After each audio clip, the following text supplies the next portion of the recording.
बलूचिस्तान में आज पाकिस्तानी फौज ने फिर से बंदूकें खोल दी। आज फिर से पाकिस्तान ने निहत्थे बलोचों का खून पानी की तरह बहा दिया। अपने लीडर्स की रिहाई के लिए बलोच प्रदर्शनकारी जुलूस निकाल रहे हैं, धरने दे रहे हैं, लेकिन पाकिस्तानी फौज ये भी नहीं बता रही कि वो हैं कहां, जिंदा भी हैं या कत्ल कर दिए गए। उल्टा पूछने पर गोलियां दागी जा रही हैं।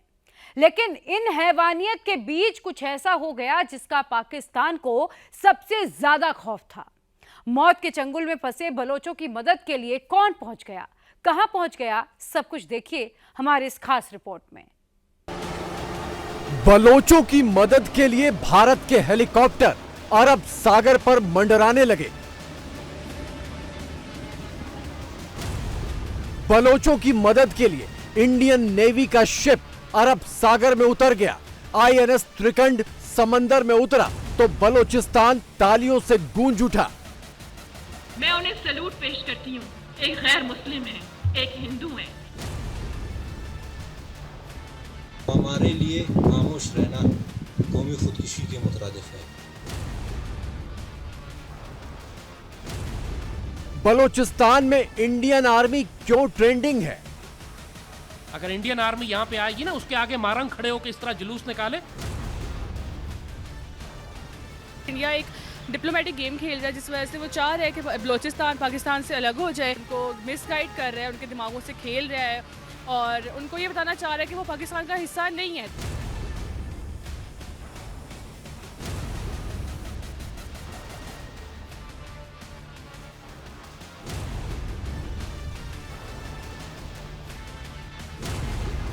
बलोचिस्तान की आजादी का काउंटडाउन शुरू। रिसोर्सेज, दूसरा जब आपके हकूक ना मिले। बलोचिस्तान के हालात गुर्बत की वजह से इस नहज पर पहुंचे हैं। गुलजाद बलोच बलोचों की एक और युवा नेता। महरंग और सामी बलोच के बाद पाकिस्तानी फौज ने सोमवार रात गुलजाद को भी उठा लिया। इस जोर जबरदस्ती के खिलाफ बलोच आज फिर से सड़कों पर उतरे तो फौज ने इन्हें घेर कर गोलियां बरसाईं।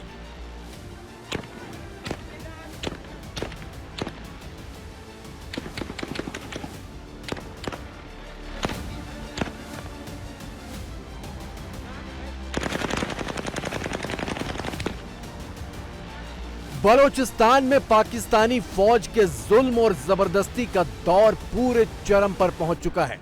फौज ने पूरे सूबे की चारों तरफ से घेराबंदी कर ली है। फौजियों की तादाद भी कम से कम 3 गुना कर दी गई है। इस्लामाबाद में शहबाज शरीफ भतीजी मरियम नवाज और दोनों के आका आर्मी चीफ इन्वेस्टमेंट समिट के नाम पर तमाशे कर रहे हैं और उधर बलोचिस्तान में बेगुनाह बलोचों पर गोलियां बरसाई जा रही हैं।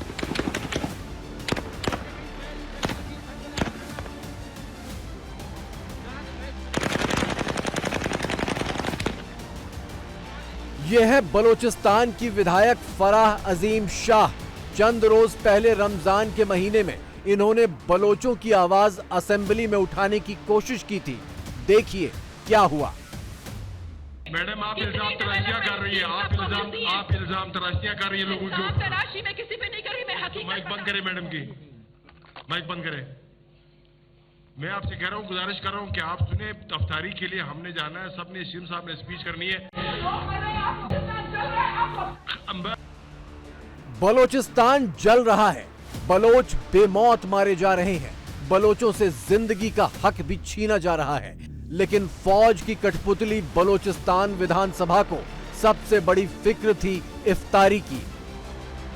बलोच विधायक को जब इफ्तार के नाम पर असेंबली में खामोश करा दिया गया तो फराह अजीम चुपचाप अपनी सीट से उठी, सीढ़ियां उतरते हुए सदन के वेल तक पहुंची और फिर वहीं धरना देकर बैठ गई।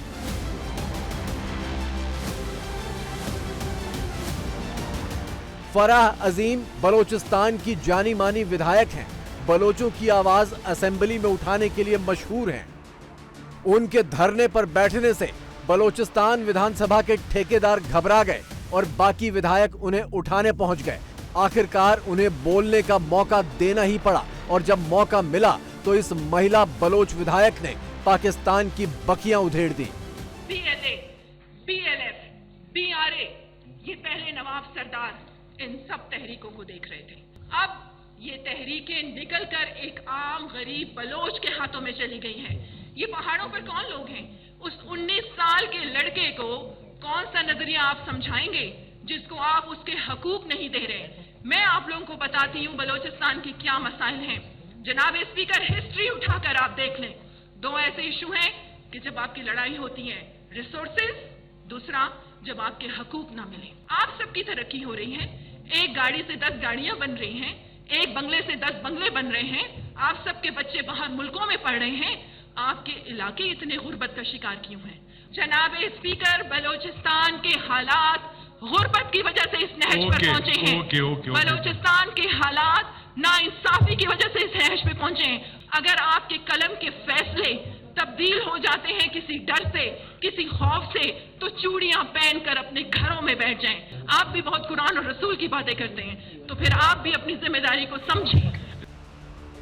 जाफर एक्सप्रेस हाईजैकिंग के बाद से पाकिस्तानी फौज बलोचों को बुरी तरह कुचल रही है।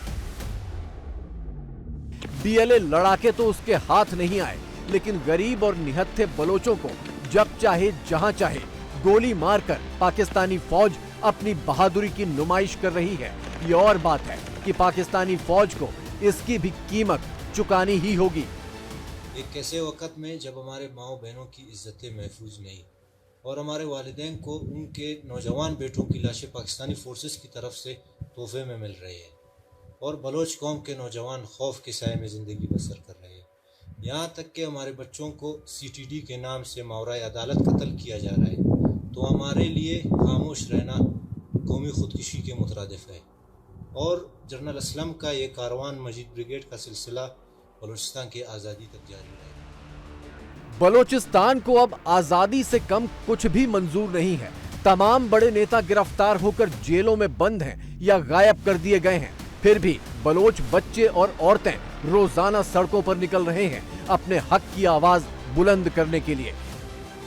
इन तस्वीरों से पाकिस्तानी फौज बहुत खौफ में है कि हथियारबंद BLA तो छोड़िए, अब आम बलोच भी उसके काबू से बाहर हो गए हैं। इसीलिए पाकिस्तानी फौज अपनी मीडिया सेल के जोकरों के जरिए ये प्रोपेगेंडा फैलाने में जुटी है कि सामी बलोच और महरंग बलोच जैसी नेताओं के तौर तरीके गैर इस्लामिक हैं।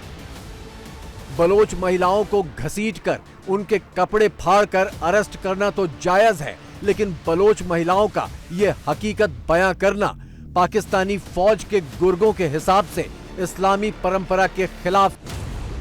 वैसे पाकिस्तानी जोकर इंडियन आर्मी की बात ले ही आए हैं, तो ये भी जान लीजिए कि बलोचों की मदद के लिए इंडियन नेवी ने हाथ बढ़ा दिए हैं। अरब सागर में मछली पकड़ने के दौरान कुछ बलोच मछुआरे दुर्घटना का शिकार हो गए।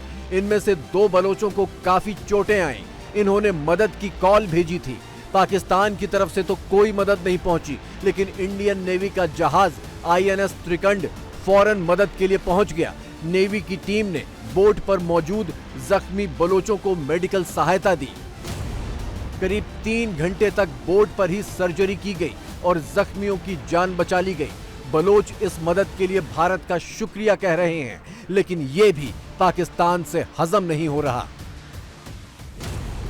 एक बलोच जो था वो सख्त घायल हो गया था, उसकी जान बचाना बहुत मुश्किल हो गया था। इंडियन मेरीन कमांडर्स ने जान बचाई है। अगर ये सच है तो हमारे मीडिया पर क्यों नहीं दिखाया जा रहा? आप बींगा पाकिस्तानी क्या कहोगे? अगर आपने एक जान बचाई है तो आपके लिखा हुआ था कि आपने किसी की जान बचाई है, लेकिन आप उसको एक पोर्ट्रे करें कि हम ही जान बचाते हैं, हम ही सब कुछ करते हैं, तो ये गलत है। देखिए, सबसे पहले तो इंडिया को हमारी मदद करके कुछ भी नहीं मिलेगा। उनका कोई फ़ायदा नहीं है हमारी मदद करने का। अगर वो इस तरह उनको बस अपनी तरफ से ना उन लोगों की तारीफ़ें चाहिए, इंडिया वालों को उनको तारीफ़ें चाहिए कि लोग हमारी तारीफ़ें करें। हाँ ठीक है, उन्होंने की होगी help. I think so propaganda ही है, क्योंकि वैसे अगर देखा जाए तो कोई क्यों वो हमारी हेल्प करेंगे, क्यों उस बलूचिस्तान की हेल्प करें? हालांकि जितनी वो पाकिस्तान से उनकी दुश्मनी है, तो वो कैसे हमारे सूबे की हेल्प कर सकते हैं? वो वैसे ही हमारे इतने अगेंस्ट है, उनको कोई फ़ायदा ही नहीं है, तो वो हमारी हेल्प क्यों करेंगे? तो नहीं, उन्होंने नहीं की होगी हेल्प। लेकिन वो तो वीडियोस पे नशर कर रहे हैं कि ये देखो हमने जान बचाई है। ऐसा थोड़ी ना होता है, मतलब वीडियोस पे थोड़ी ना यकीन करते हैं। वीडियोस में तो कुछ भी दिखा सकते हैं। वैसे पाकिस्तान के सीने में आग लगाने वाली कुछ तस्वीरें पहले भी बलूचिस्तान से आ चुकी हैं।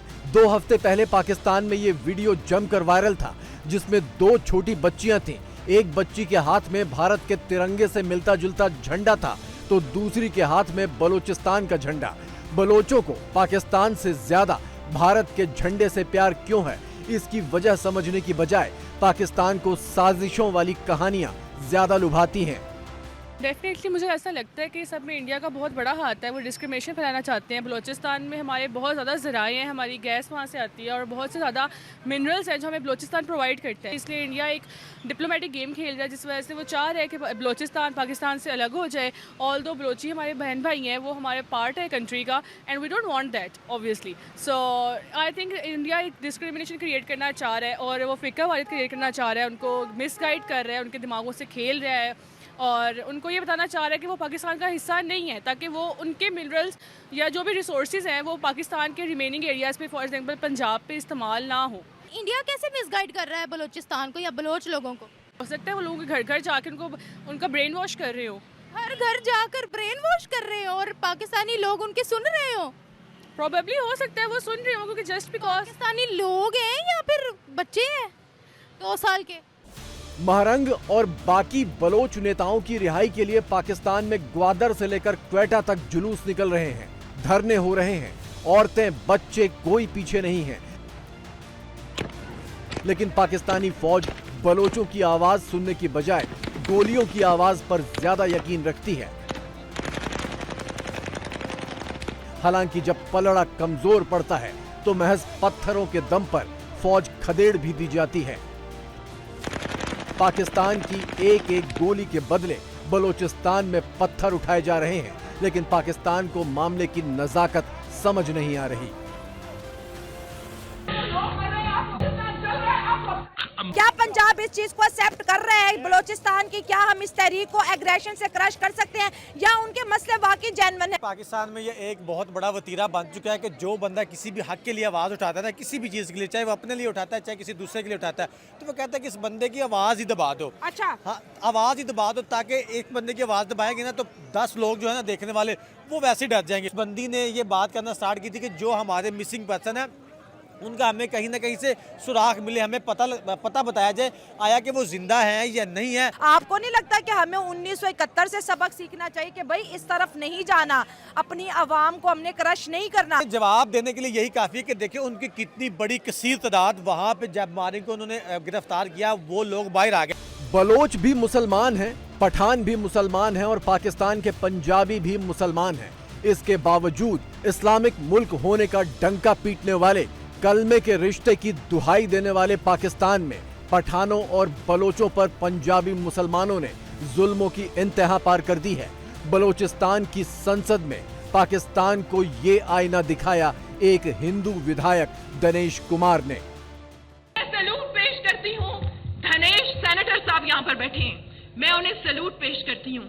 एक गैर मुस्लिम है, एक हिंदू है, और वो असेंबली में बैठ के क्या कहते हैं, हम मुस्लिमों को, हम कुरान के मतवालों को मुनाफकत ना करो, आपके कुरान में ये लिखा है, झूठ ना बोलो, आपके कुरान में ये लिखा है, शर्म से हम सबको डूब मरना चाहिए। हम कहते हैं कि पाकिस्तान इस्लाम के नाम पर बना है और मुझे तो ऐसा लगता है कुरान में शायद नौजुबिल्ला ये लिखा है, झूठ बोल दो तो जन्नत मिल जाएगी, आप मुनाफकत कर लो तो जन्नत मिल जाएगी।